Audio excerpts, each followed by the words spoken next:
Seaford, New York has faced the economic shock of the COVID 19 pandemic just like any other area. This shopping plaza, once home to a bakery, a pizzeria, a mattress shop, and a spa, now sits largely replaced by a single corporate health facility. The pandemic caused supply chain disruptions and a steep drop in spending, leading to many small business closing permanently. According to the National Bureau of Economic Research, 60% of small business closures were permanent during this time. Now, this street, typically filled with cars, now stands nearly deserted. Traffic in suburban areas like Seaford fell by 50% during the pandemic, hitting local businesses hard and reducing overall revenue. These quieter roads reflect the economic and social slowdown that affected our community as a whole post and pre pandemic. Now, with emptier roads, some residents, including myself, took to driving at higher speeds. This behavior accelerated the deterioration of road infrastructure, causing potholes and cracks. Road maintenance funding, already strained by a declining tax base, couldn't keep up. The American Road Association noted a 20% increase in maintenance costs. So, this crisis didn't just hit businesses, it affected our neighborhoods.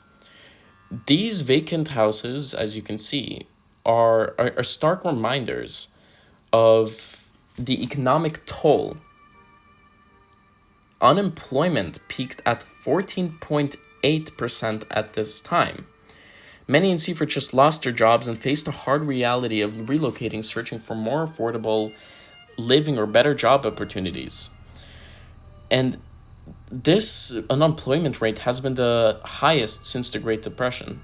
As businesses shut down and incomes dwindled, these homes were left behind, representing not just empty spaces, but the broken dreams and disrupted lives of those who once lived here.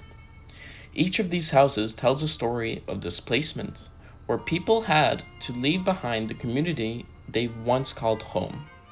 And then there's this abandoned car. It's been sitting in the spot for years, left untowed and untouched, a direct consequence of financial hardship. During the pandemic, many households were forced to prioritize essential expenses over vehicle upkeep. Their Car Control Council noted a 17% drop in vehicle repairs and maintenance spending. This car serves as a haunting symbol. Now, as we are in the conclusion stage of this presentation, I want to say, despite these visible scars, Seaford is showing signs of resilience. New local initiatives have emerged in response to the crisis. Community-supported agriculture programs have taken root, quite literally, offering residents access to fresh, locally sourced produce, reducing reliance on disrupted supply chains. Pop-up markets have provided platforms for local artisans and small-scale producers, partially filling the void left by traditional businesses. Furthermore, shared workspaces and makerspaces are popping up in neighborhood areas or neighboring areas, fostering a new local economy driven by innovation and collaboration. They signified that while Seaford was hit hard, the community is adapting and finding new ways to support each other. The pandemic has left an undeniable mark on our town, but it also sparked a transformation, pushing Seaford towards a future where local resilience and creativity paved the way for recovery.